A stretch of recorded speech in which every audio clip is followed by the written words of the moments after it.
Hey everyone, and welcome. Today, we're going to talk about something that can totally change the way you speak English.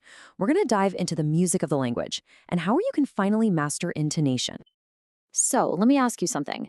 Do you ever feel like you're speaking English like a robot? You know that feeling when all your words just come out on the same flat note? It's super common, but the good news is it's something we can absolutely fix. Because here's a little secret about English. Of course, what you say is important, but how you say it, well, that changes everything. The rhythm, the feeling, the emphasis, that's where the real communication happens. It's a total game changer. To really get this, we need to tune in to English's hidden melody. It's one of those things that once you hear it, you can't unhear it. And this melody has a name, intonation. So what even is intonation? It's actually really simple. It's just the rise and fall of your voice when you're talking. Think of it as the music behind your words. This isn't about becoming a professional singer, it's about becoming a clearer, more engaging speaker. I just love this analogy. If English is a song, intonation is the melody. It perfectly captures it, right? It helps you stop thinking about stiff grammar rules and start thinking about your sentences as little musical phrases. And here's why this is so important. A flat melody, one that doesn't go up or down, can send all the wrong signals. You could be really excited about something, but your voice might be telling people you're bored. You might be trying to be friendly, but you could sound uninterested or even a little bit angry. Mastering this is all about making sure you're understood exactly as you intend. Okay, so theory is great, but how do we actually do this? Let's jump into our very first technique, something I like to call the staircase. This visual explains it perfectly. For most normal statements, your voice kind of walks up the stairs, hits a peak on the most important word, and then just steps back down. So instead of a flat, I'm going to the store, it's more like, I'm going to the store. Can you hear that?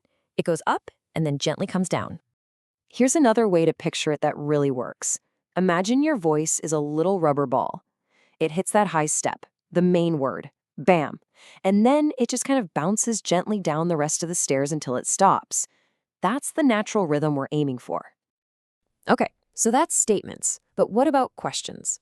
Well, they have their own special kind of music, which we'll call the question tune. In English, there are basically two main tunes for questions. For questions you can answer with yes or no, your voice goes up at the end. It rises, like this. Are you hungry? Hear that little lift? But for questions that start with words like who, what, where, or why, your voice usually falls at the end. Where are you going? Hear that drop? Up versus down. It's a simple rule, but it makes a huge difference.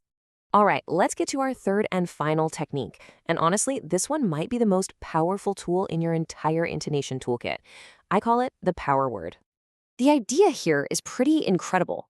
By changing which word you stress, you can completely change the meaning of a sentence without changing a single word. Let me show you what I mean. Okay, listen closely to this first one. I didn't say he stole the money. By really hitting the word I, what am I actually saying? I'm saying someone else said it, but it wasn't me. The whole focus is on who said it. Now, same exact words, just listen to where the stress moves. I didn't say he stole the money. See? Now, the hidden meaning is that he did something else with it. Maybe he borrowed it, maybe he lost it, but he didn't steal it. The meaning just did a complete 180. And let's do it one more time. I didn't say he stole the money. In this version, I'm implying he did steal something. It just wasn't the money.